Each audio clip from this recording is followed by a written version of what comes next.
I'm out here working on this GM 3.6 liter. Got me a little pump and a bucket. Got some fresh oil in there.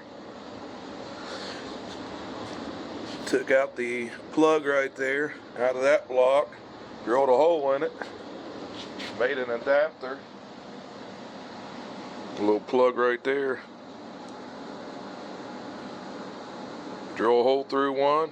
Weld a pipe to it. Put your hose on there. And that's just the sump pump out of a parts washer I bought at an auction.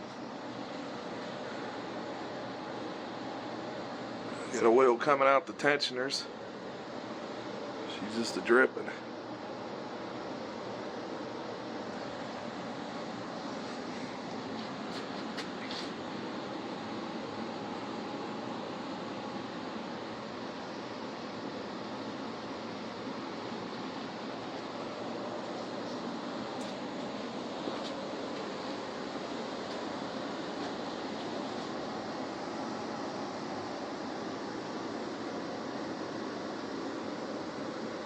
Got the oil running.